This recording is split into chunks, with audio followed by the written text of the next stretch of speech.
किसी बच्चे को इंटरव्यू देते और कोई बच्चे को जब इंटरव्यू देकर आता था पता लगता था कि ये तो कोई और लग गया और बाद में पछतावा लेकर डर जाते थे, फिर इंटरव्यू देने सकते थे।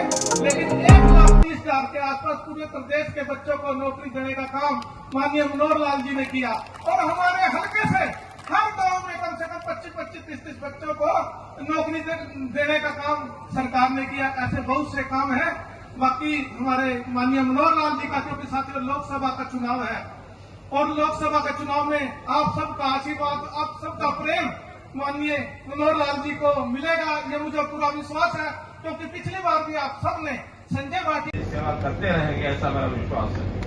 और इस आज के करोड़ रुपए सिर्फ 5 साल में माननीय मनोहर लाल जी ने एक नीलाखड़ी विधानसभा में देने का काम किया।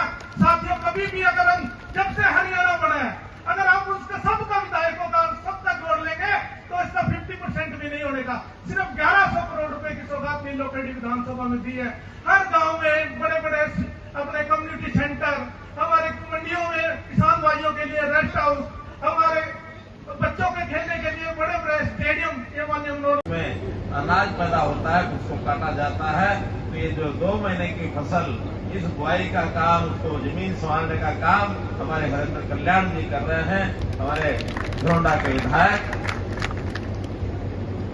अपनी जो विधानसभा है, इसमें पिछली टर्म में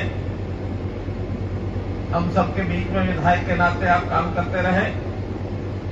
यहाँ के लोगों की चाहत रही श्री भगवान दास जी कबीरपंथी। ये सरकार हमने 2014 में बनाई थी हरियाणा में। पूर्व में संगठन मंत्री के नाते या अन्य जिम्मेदारियों के नाते में पूरे हरियाणा में भी और देश के अन्य प्रांतों में भी लगातार मेरा जाना रहा। सामाजिक कार्य और राजनीतिक क्षेत्र का सब मिलाकर के 2013 तक एक 34 साल का अनुभव लेकर के मैं निकला था। ये एक अलग कहानी है कि मुझे कहा गया कि आपको विधानसभा का चुनाव लड़ना है। करनाल विधानसभा के बारे में मुझे कहा ये अच्छी सीट रहेगी। मैंने कहा हरियाणा में कोई भी सीट रहेगी, अगर करनाल नहीं होती, नीलोखेड़ी भी होती, तो मुझे विश्वास है कि आप लोग जरूर उस काम को, अपनी भूमिका को निभा सकते। अब क्योंकि कहीं एक जगह से लड़ना है तो वो बारी करनाल की आई।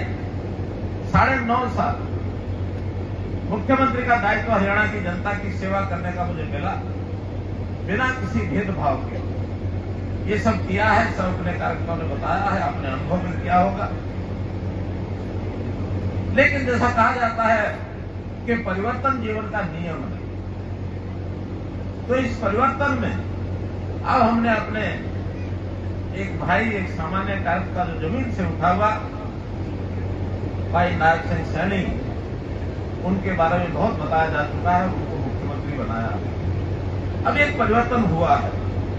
आज मैं बैठे बैठे सोच रहा था कि मैं जब बोलूंगा तो क्या बोलूंगा, गाड़ी किस तरह बढ़ेगी। क्या जो आप मेरा स्वागत कर रहे हैं, अभिनंदन कर रहे हैं, उधर गाड़ी बढ़ेगी, या 9.5 साल के बाद मैं यहां से विदा होकर के, मुख्यमंत्री से विदा होकर जा रहा हूं, तो विदाई पार्टी के रूप में बनेगी। क्यों, क्या जवाब है?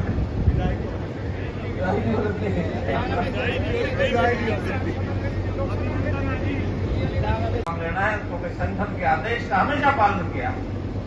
कभी भी इतने समय में अपने लिए कोई इफ बट नहीं किया। और मैं तो जब संगठन मंत्री था तब ये बात कहा करता था कि किसी भी कार्यकर्ता को अपने बारे में सोचने की कोई जरूरत भी नहीं है और कोई उसको सोचने का अधिकार भी नहीं। हमारे बारे में सोचेंगे हमारे जो श्रेष्ठ जन है, हमारे जो पार्टी का शीर्ष नेतृत्व है, वो सोचेगा। हाँ, हम जिनके साथ काम करते हैं, अगर सोचने की बारी हमारी आएगी तो हम उनके लिए सोचेंगे। ये काम हमारा है बातों का सोचने का, अपने बारे में क्या सोचना। तो उन्होंने कहा कि आपको करनाल लोकसभा चुनाव लड़ाएंगे।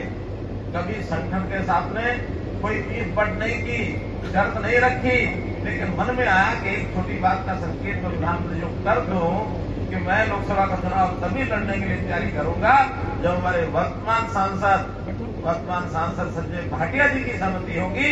ये अगर अपना समर्थन देंगे तब मैं आगे बढ़ूंगा।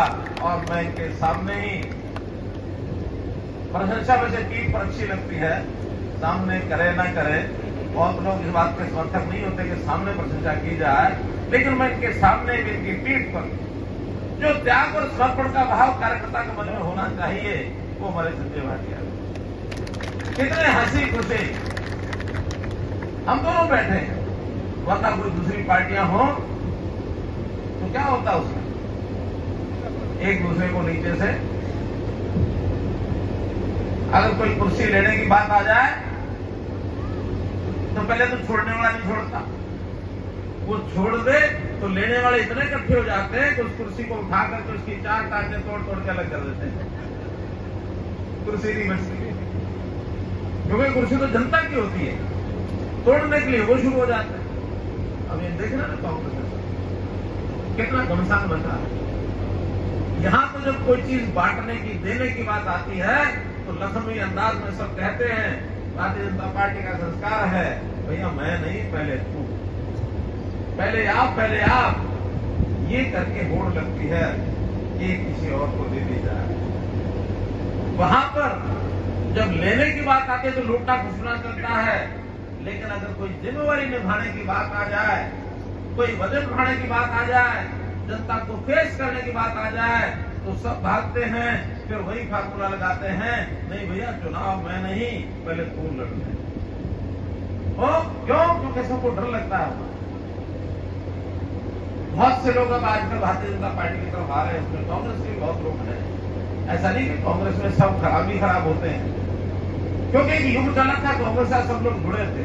भारतीय जनता पार्टी पूर्व में जनसंघ को धीरे धीरे आगे बढ़ा, अब आकर के देश में सबसे बड़ी पार्टी के रूप में और भारतीय जनता पार्टी आज है।